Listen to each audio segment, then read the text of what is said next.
Katie. Lovely to have this esteemed panel to join us to talk us about the future of premium seating. We've seen some fantastic stadium builds, and we've seen some terrific work on making them more sustainable, making them more healthy. You know, part of this is making sure that we get the return, and we get the return on the investment here, and premium is obviously a big area of growth. I think it was only 12 years ago I was at the Withdean at Brighton, and we were in a porter cabin, 180 of us packed in there eating fish and chips and having a pub quiz, and that was hospitality 12 years ago at Brighton. Now it's very different in Brighton, and it's even more different in many of the different venues that we see appearing as we move forward. So what I thought we'd start with as a group, and we're all up for this, is to try and identify, well, what's happening, what's new in premium packages. And I'd like to use the fact that our panel here represent different sports and different kinds of events. So I'd like to start with the world of rugby, and I'd like to ask Neil, what's new in premium packages, Neil? We're going to talk rugby league as opposed to rugby union.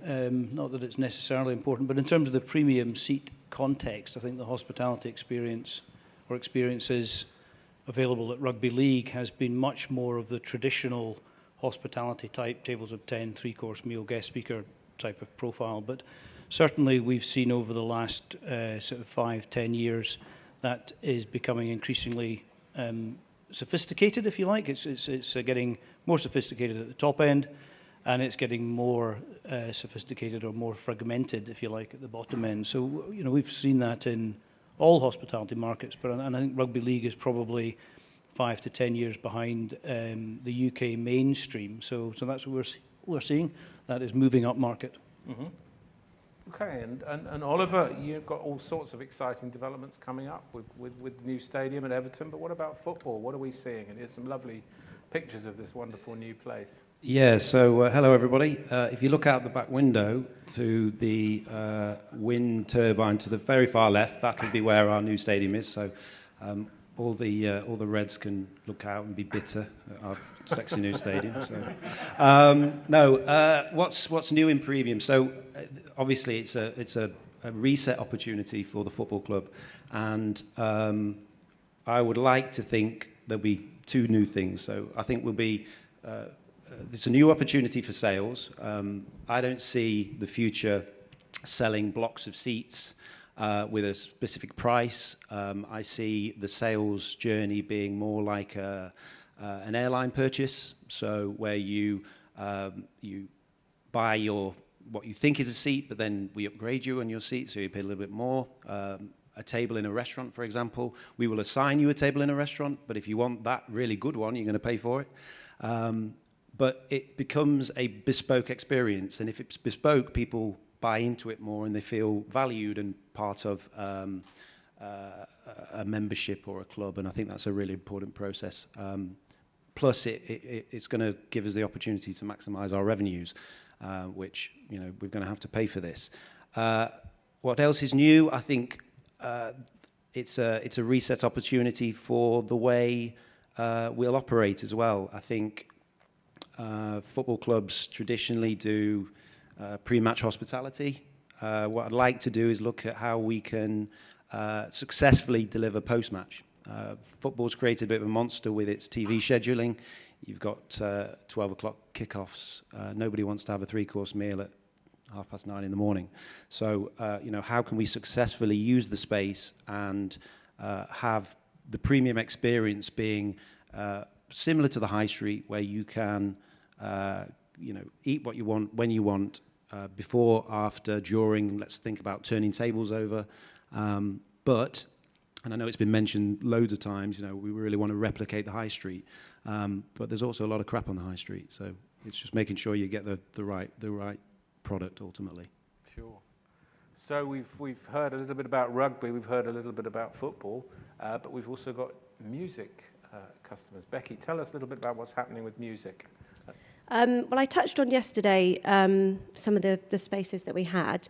Less than 10% of our capacity, so 2,196 seats, sit away from the manifest as premium spaces. We've got a real blend of private suites. We have 28 private suites that hold 16 to 24.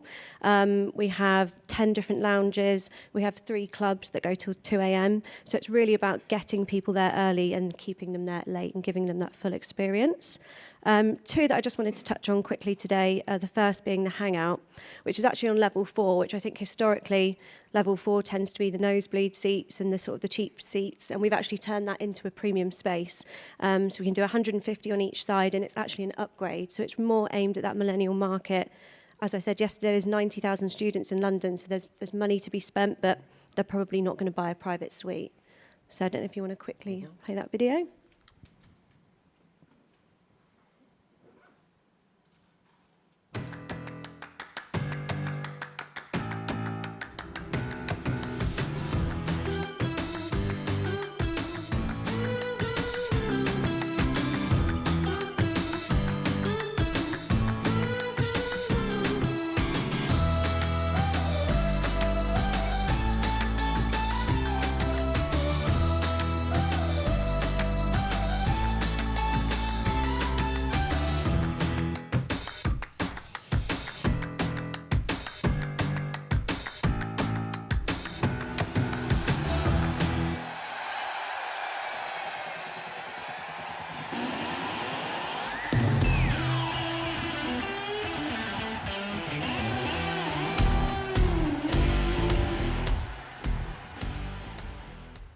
I think we have premium spaces on every single level apart from level 3, so there really is a price point and experience for anybody that wants to have that elevated experience. We have our classic suites, there's 28 of them, so they are quite exclusive compared to, previously you can have sort of 80, 90, which was actually in our original plans. But to bridge that gap between membership and suites, we will be releasing a product called the Gallery Suite, which is where you would buy a membership to this space. It gets you to every show. You've got the privacy of a suite, but you would be with like-minded people, so maybe a bit more of your Soho House, Annabelle membership vibe. Again, come early, have more of a what we call the anti-restaurant experience, and then watch the show. So it's that full 360 experience.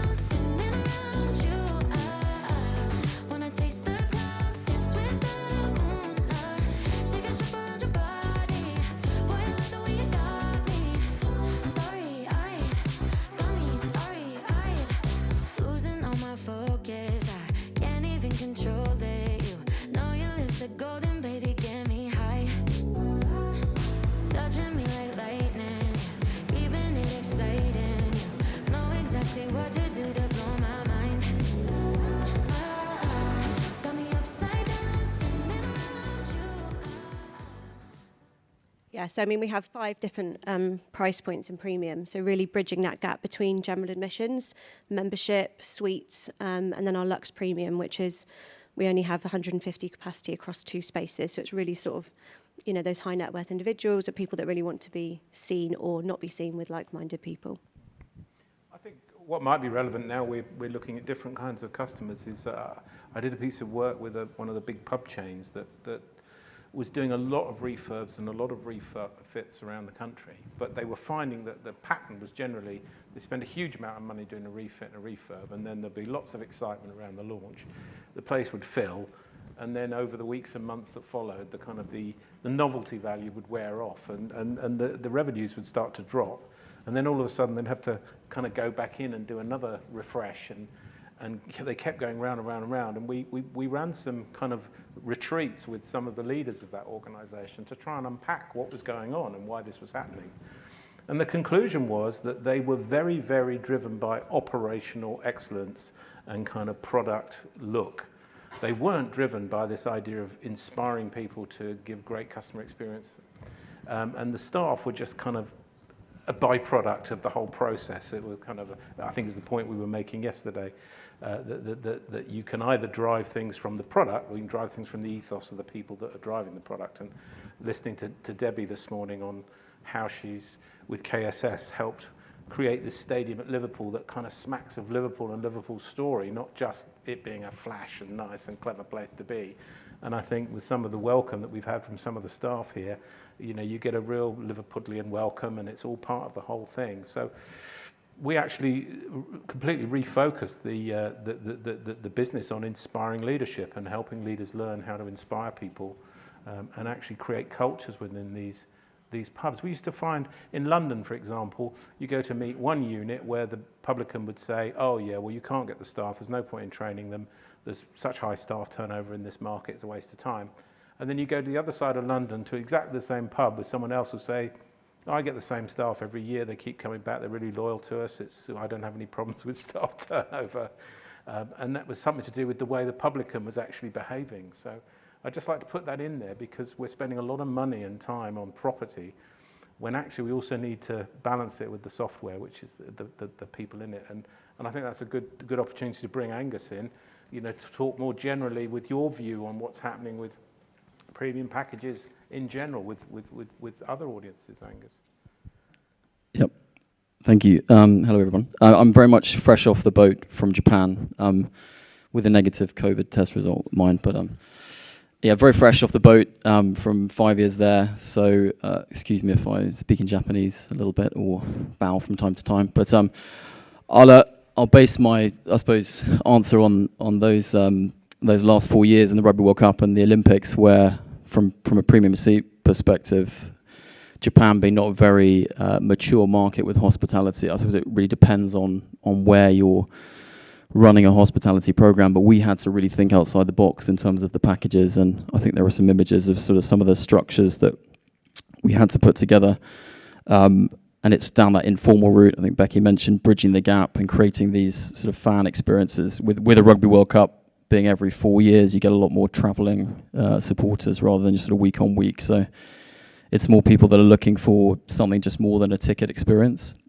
So finding venues like this was next to one of the main structures in Tokyo, and fulfilling what is, I think, a basketball stadium most of the time for the space, and building these temporary structures all around the country to actually fulfill the hospitality where the stadiums didn't have any in-stadia lounges or suites or facilities. And then I think on the next picture, you can see, again, this is another temporary structure here that we built purely for Yokohama, for the main stadium there. And then the main product really, which is where we think, where we found huge demand, is in this entry-level hospitality package. So the sort of as bridging the gap between general tickets and hospitality is having a fan experience. So cooler bag, bento box, call it what you like, filled with goods, etc., and guarantees you access to the matches and tickets. We saw huge demand. I think for Rugby World Cup, half of our packages in stock were sold to premium seats, about 35,000 packs. So yeah, that was the trends we saw in Japan, and again for the Olympics, similar. So huge demand for those sort of premium seat options. So from the last 4 years in Japan, that was a huge interest from clients there. Tom, you know, you've got quite a lot of experience in a whole range of different environments. What's your view on where it's headed? And I think you're going to mention one particular example, aren't you? Yeah, hi everyone. Well, we've had the fortune, I suppose, of having 18 months of no shows in any of our arenas and stadiums around the world.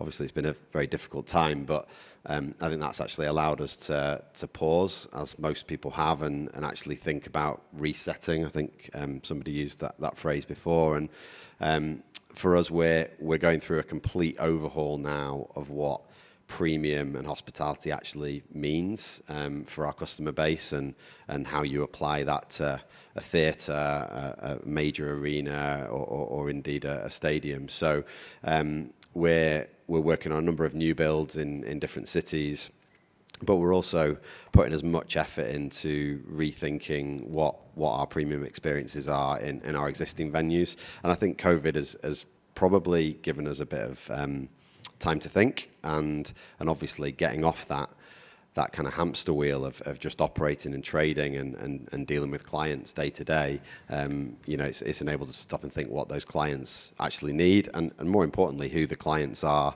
when we come out of COVID, and how that might be very different. And I think the big difference that we've seen in our business has been diversity, and just having all of those different levels of trade up. I completely agree that the kind of GA plus, the upgraded ticket is the big win for everybody, because particularly in our world, you know, people come to an arena maybe 2 times a year. Most people it's once a year to see favourite band, favourite act, favourite comedy act, the boxing, whatever it might be.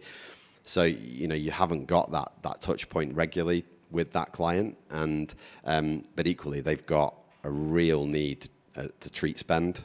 And, you know, most of the people who are buying a ticket to a big concert are already spending £200, £300 plus.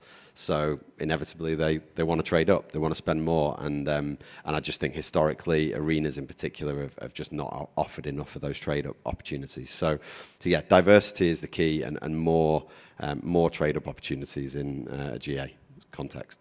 Yeah, and this little example you. Yeah, I think we're going to come onto this shortly, I think. Let's just check. Okay. Question for you all, really, but I'm going to start, I think, with Oliver on this one. Is what kind of customers are you aiming at? You know, given this new stadium, you've had this experience. New ones.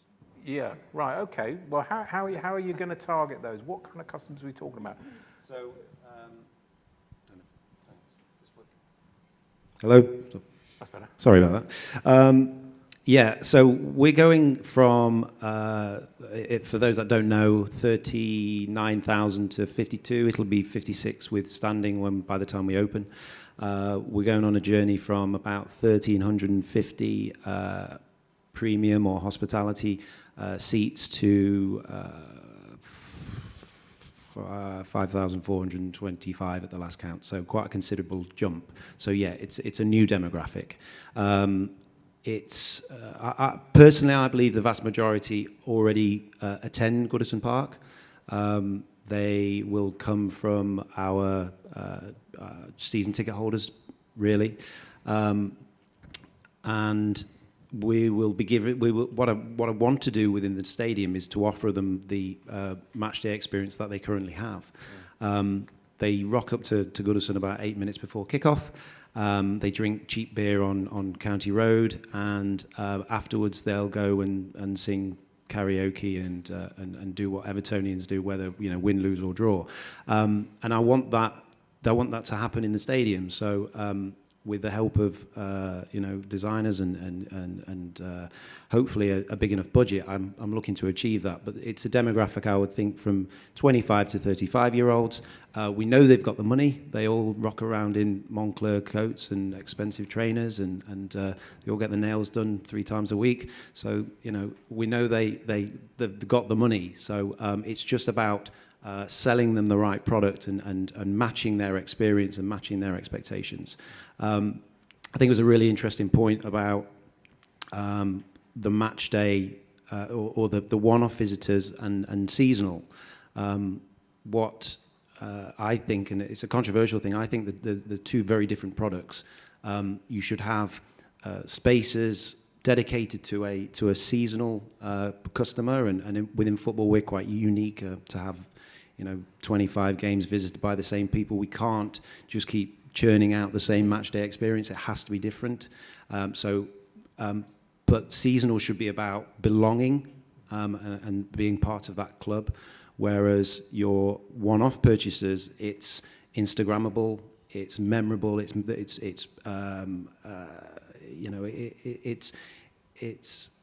experiential. It's all the things that they're going to go at home and making memories, telling their friends about, all those kind of things. So yeah, that's who we're looking to target, and that's what we're trying to build at the new stadium. And we're not allowed to call it Bramley-Moore Dock, by the way. It's the new stadium. Fantastic.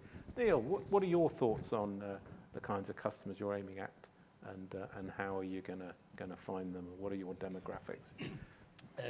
In terms of how to adapt, when we first did a Rugby League World Cup hospitality programme, we offered 2, perhaps 3 hospitality products. It was very straightforward. For this one, 2021, now 22, we had already offered 8 different products, and we're reviewing the product range right now, and we're going to be introducing another 4. That's another 4 on top. So that's what I was saying about we're adapting by, firstly listening to customers, that tried and tested marketing initiative, and we are seeing that an interesting point is that a lot of the corporates are buying up into a more sophisticated first-class lounge, if you will, rather than the business class lounge, because they don't want the business class lounge that sort of forces them to have that formula that's not particularly appropriate or what they want, or they've done a lot of it. Some of those other business customers are trading down, and we're going to talk about the sort of bare bones premium seat, in that the pre-packaged, it's all in hospitality experience where you're forced to listen to a guest speaker and bits and pieces isn't actually what a lot of them want anymore, if they're sophisticated and or if they're a regular buyer and so on. So they're trading up or trading down, which is interesting. And in terms of how we're addressing the market, we've got 2 distinct markets. We've got a traditional rugby league hospitality buyer who buys hospitality at rugby league events already. And then we've got the non-traditional rugby league buyer, and we're having to find them from other corporate markets typically, or what we're finding a lot is we're finding it from the rugby league fan base, and they're trading up. So, of what we've got booked so far, probably about 30-35% have bought a hospitality experience who have never bought a hospitality experience before, but have only ever bought general admission tickets. So we're having to adapt our marketing and communications to profile all the little different segments that are out there for the taking. And Becci, when we were talking about, does hospitality actually apply as a concept anymore? Is the language changing? Is the demographic changing? What's your view? Yeah, I mean, we're sort of 2.5 years out from the venue opening, so we are a while out, and we're just on sale with our private suites. So finding those 28 founding suite holders is really important to, get the right brands and companies on board who really fit with our ethos, that might not be the most sustainable brand, but actually they're doing something to counteract that. And we're finding that it's not really the tangible suite or the box or the 16 seats. It's being part of that founding suite holder community, doing business with other people, and it's that being part of it from the ground up. Utilising some of our other lounges for Christmas parties, thinking about what else do they do 365 days a year, and then building it into their contract so they really feel like they're getting value for money. I think in terms of the demographic, we're seeing a lot of new money, a lot of fashion brands, a lot of new money in property, tech, that really make decisions quite quickly, and actually moving away from some of the more financial, your traditional corporate. They're sort of moving away from having a traditional suite, and they want something different, which is why we've got that blend of lounges and clubs so that we can really target them in a specific way. And then 3 of our spaces are upgrade facility, which is for, really for students or people in their 20s and 30s that want to pay a premium, but they don't necessarily want to buy a membership all year round. So trying to, give something to everyone. Okay. Well, I'd like us to think about this in terms of the bottom line. We're trying to grow a business, and I'm sure a lot of people in this room are trying to grow a business and develop from there. I'd like to ask Tom how you see the evolution of the corporate market more generally in the context of finding new ways of generating revenue. Yeah, I mean, I think the corporate market is changing drastically, and the premium hospitality sector is going to be one of the hardest hit by that evolution. And I think it's changing in 2 ways. Firstly, anti-bribery, just governance. I think the way that brands are able to use their assets, whether it's a private suite or just 2 tickets that they have to a show, it's just completely changing. And there's so much scrutiny on that now that wasn't there even 2 years ago, that I think just the fundamentals of hospitality and the way that people use that as an asset in their business dealings is a real threat. And I think to Becci's point, you have to offer more. They need to be part of something. And actually, I'd go a step further in saying that they need to be accountable for what you're adding value to not just come into a show. That needs to be networking that's tangible. It needs to be within a supply network that you can actually leverage and actually make it a value add to the process. Obviously, everyone likes going to the game, everyone likes going to the show, but I think it needs to be more than that. And I think that's the first thing. The second point is corporates don't want to be corporate anymore. They don't want to sit in a room and sit around a table on a Saturday or a Thursday night at an arena and talk shop. It's just not the way they want to be perceived as individuals or as businesses. And even the biggest of those businesses, that's just not how they want to trade and interface with their customers. So you can't then create an environment that is overly corporate or polished. It needs to feel like a night out or a day out that actually is relaxing and conducive to doing business and having good conversations. So, clearly design and how the environments you create will be part of how you overcome that. And certainly, more diversity, giving people different ways to bring customers or clients to an event is the key to that, I think. We've also got this question here, what about and we've touched on this, I think, the growth in GA Plus and the upgrade culture as an opportunity for the industry. Would any of you like to comment on these two questions, just to add anything before we invite the audience to ask? Go on, I'll go. We have a space, actually. I'm working with Co-op, and their kind of their values and their ethos, one of them being inclusivity, is that they wanted everybody that comes through the doors to have an opportunity to upgrade. So the Co-op backstage, which sits behind the stage, which holds 700 people, is very much like that airport where you would buy your ticket and then you can upgrade. And once you're in there, there's more food and beverage opportunities. There's music, so we'll program that with local music and local bands and DJs. And I think having those spaces that everybody can access is really what sets, the community and, that bringing together of the Northwest, really. Yeah. Yeah, and I'll mirror that. There is hopefully a space on the first floor of the new stadium where we've got the capacity to rotate people around. It's going to have river views and pitch views, and then there'll be spaces where people can upgrade and have flexibility. So I don't know how it's going to work operationally yet. I'm going to let somebody else worry about that. But from a sales perspective, the plan is, you pay a little bit more of a premium, but you'll get that choice.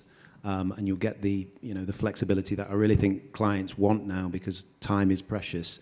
So they'll be able to, take their client to the fine dining restaurant for, the Liverpool game, but they'll then be able to take their family and their kids to, the bar or a designated area for them for the other games of the season. They'll pay a premium for it, but I think that's what people really want, choice. Yeah. I mean, the whole market's premiumized, and people are probably going out less, but when they go out, they're spending more. That's just an ingrained trend now in society. And I think, this in sport and in music is just a huge opportunity for everybody. And I think for me, this is about making sure that wherever somebody is trading, you're not trying to sell them hospitality. We should be treating businesses like consumers. So it should be banging the supply chain. Every opportunity to trade up is there on the website. It's not download a brochure or call this number. It should be as easy to upgrade a ticket into hospitality as it is to upgrade your Spotify account or something like that. And I think we've got a long way to go. I think this industry is far from being digital first. It's going to need to be over the next few years. And I think actually the businesses that have grown during COVID, really show that opportunity. These are all fintech, digital, online. The way that they're going to interact with us is going to be very, very different from manufacturing firms or even banks. So, I think it's just about making sure that we're not dealing with corporates in the way that we used to, and making sure that every consumer is able to upgrade, like the airport example, which I think is a good one. There's another opportunity that one of the problems is the market is changing slightly faster than stadia can change. If you've built a stadium and you've arguably got it wrong, or you built the stadium 15 years ago, it's a lot less flexible than you might like. But our experience is that people who are looking for an upgrade from a general admission ticket are actually wanting one of two things, and sometimes both. But they're either actually wanting to make sure they get the best seat, and that's location and quality of seat, the padded, premium, sometimes heated seats. People will pay just for that and then be on the public concourse. Other people will actually, don't mind what seat they want to be in. They actually want to be in the seat they've sat in for 40 years. But they'd quite like to be able to get access to a lounge where they can get quickly served or get some decent food. And of course, some people do want both. So even if you've got a stadium that is aging, some of those things you can actually address as long as you target your market. You know, you can actually introduce a block of 100 really high quality padded seats, for example, and get, you know, double the price for it or whatever. So there are opportunities for that upgrade demand, even if you've got an aging stadium. Yeah, I mean, the Brighton stadiums, the American Express community stadiums, where I've spent my first few years of my career actually working for Amex, and I've got a couple of seats in the Upper East, which is a terrace kind of, you know, basic GA ticket, and two ex-senior vice president, global senior vice presidents, they got 2 tickets a few rows up for me, and they come with the caps on and the scarf wrapped around the face, go and have a pint of beer in the concourse, go and sit and watch the footy, because that's what they want. But they might, the following week, organise a very significant conference or an event for an international audience and want to come into the 1901 area to stage it. So, you know, it's only at that moment in time am I one type of customer. I can become all sorts of different types of customers, which is, I think, the point you've been making. I'd like to give the audience a chance to get involved. We will come back with final comments here, but would anybody here like to ask any of this esteemed group of people any difficult questions? Yes. Probably one for the venue operators. I think there's 3 of you. Ollie, Becci Thomson. Where do you see the future split of seasonal versus match day for Ollie and annual versus, you know, gig day for yourselves? You know, we've spoken a lot about that one-off experience. How do you see the percentage splits moving forward between the two? So the question is, how do you see the percentage splits between seasonal and match day? Yeah. What do you see the dynamic there? So at Everton at the moment, we almost have no match by match. Again, I think it's linked to the product. We're trying to make it in short supply to drive up the waiting list and prepare us for the move. But in the new stadium, we'll probably have as many as sort of 500 seats to sell on a match by match basis. But though, you know, as we've already mentioned, it's got to go online. We can't afford to have a sales team selling 500 seats. It's just not practical. And also, when you're buying what I imagine will be an entry-level package anyway, you should be able to sell that online. But I don't know anybody who's done it successfully. They still, you know, rely on a sales team. So hopefully the technology will catch up. But in the new stadium, we're looking at, as I say, up to 500 of the, so, you know, just shy of 10% per game. Yeah, I mean, for our business, it's the vast majority of it is still annual, suite-led, and you know, retention, because you want to keep those clients and keep them happy because it's a big revenue stream. But I think for all the reasons I gave before, that is going to change. We need to accept it and embrace it, and actually try and diversify the spend to retain. But then I think the other side of it is one of the things we're looking at the moment is how you take that in the moment and convert that into a sale, because actually, you know, the 2 Amex VPs that are sat at the top of the stadium, you know, on any given Saturday, they might be thinking differently to the previous Saturday, and actually it's about capturing that moment to upgrade, and I think could be a huge part of our business going forward if you can get the technology right and if you can get it past the operators, because the idea of 2,000 people upgrading on a concourse is probably not everyone's idea of good fun. Sure. Yeah, I'd say similar to Tom, really. 80 to 90% of our COI is annual. We'll probably keep some back, but probably a small amount, and it'll be a very high ticket price, depending on the artist or the sport. But everything that we're doing in the lead up is all annual membership, starting with 3 up to 10-year deals. Any more for any more? Okay, just a closing thought for you. I brought you 3 innovations here. This is something to challenge you because it's the after lunch session. I thought it'd be quite a good idea to make the audience think for a moment. I've got 3 innovations up there on the screen. Can anyone tell me how these 3 innovations are connected? Transport? They take you from point A to point B. to the width of a horse's carriage, and therefore the thing that has to take the shuttle out is also the width of the train line, so they have to fit on the same gauge. Pretty much, yes. The English, well done. Give him a round of applause. I'll explain. The English railway is about 4 foot 8.5 inches apart, the rails, and the same is in America. And at some point in America, someone said, why on earth have we got, it's not the best gauge anyway for a railway, why have we got 4 feet 8.5 inch railways? And they said, well, the English were the first people to build railways in America, and we've just followed that pattern.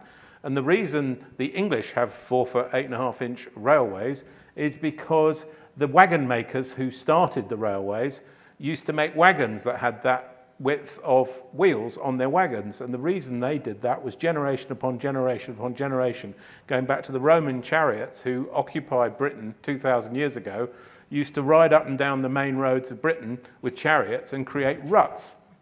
And these ruts would destroy any wagon that didn't have the same width of wheels. Hence the expression getting stuck in a rut. That's where it comes from. But also the expression of being the width of a horse's arse or the width of 2 horses' arses. The first space shuttle fuel cylinders were made in Utah and had to come through a single railway line tunnel on the way to their delivery.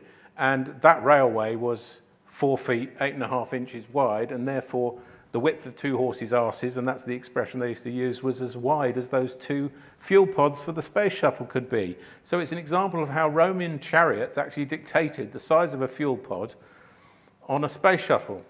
And the reason I mention that in the context of what we're talking about is so often we have habitual ways of looking at things and thinking about things that actually don't need to be there anymore. And I think as we look forward to the future, I'd like to just ask my group to give me one final thought about what are some of the longer term trends that perhaps are going to break with tradition, that are going to move us in a different direction. Do you see happening? And that'll be our last comment of the day. So perhaps start with you, Tom, at the end, and we'll come back this way.